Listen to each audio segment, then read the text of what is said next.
মানুষ মানুষকে ক্ষতি করে কিন্তু পশু পাখি ক্ষতি করে না। আমি ওনাকে বলতে আমি গরুকে খুব বেশি ভালোবাসি, টাকা দিয়ে কিছু ঋণ আছে পরিশোধ করে, কিন্তু যে টাকা হয়েছে এটা আমি ঋণ পরিশোধই করতে পারবো না। কারণ আমি মনে করি যে একটা মানুষের অবলা পশুদের দিয়ে হেল্প করে এর মতো আর কেউ করতে পারে না। আমাদের আস্তে আস্তে আমরা ছোট থেকে বড় করে লালন পালন করি, সেই থেকে আমরা আর্থিক দিক থেকে সাফল্য পাই, সেটা দিয়ে আমরা আস্তে আস্তে অনেক কিছু করতে পারি। আর মানুষ মানুষকে ক্ষতি করে কিন্তু পশু পাখি ক্ষতি করে না। নিজের কাছের লোকগুলো না মানুষের ক্ষতি করে, কেউ বুঝতে পারে কিন্তু ওরা কখনো ক্ষতি করে না। এই যে আমি 4 বছর পালছি, ওর মাধ্যমে আমি কিছু পেয়েছি, হয়তো আরো বেশি পাইতাম।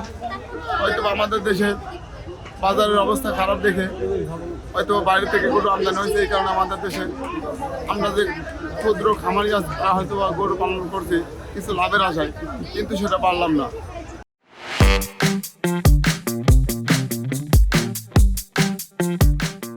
আমাদের দেশের যে চাহিদা তার থেকে বেশি বাইরে থেকে এসেছে, যার ফলে আমাদের গরুগুলোর মূল্য কম।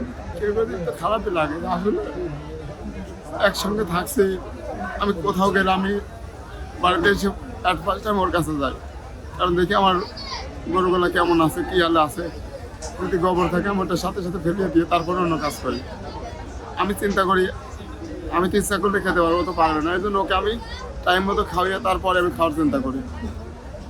আর আমি সবসময় চিন্তা করতাম ধরো এক জায়গায় বাধা থাকে, বলতে পারে না, ওকে পানি বা যে কোনো কিছু আমি ঘন ঘন চেষ্টা করতাম দেখানোর জন্য, যেন অল্প একটু খাইলেও খাই। সেটা তো বলতে পারবে না, আমি সেটা পাই না।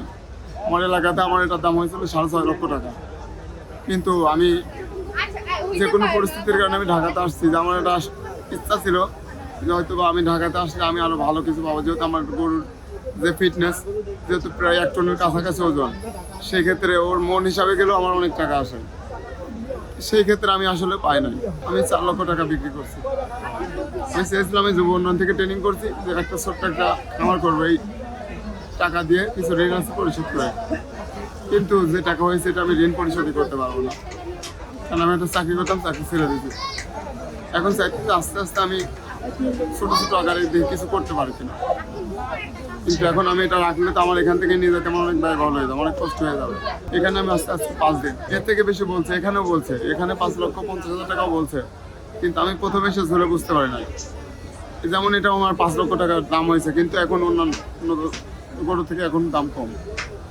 কারণ আমি প্রথমে এসেছি ওই সময় দাম মোটামুটি ভালোই পেয়েছি, এখন আস্তে আস্তে কমে যাচ্ছে, যেহেতু গরুর আমদানি বেশি হয়েছে।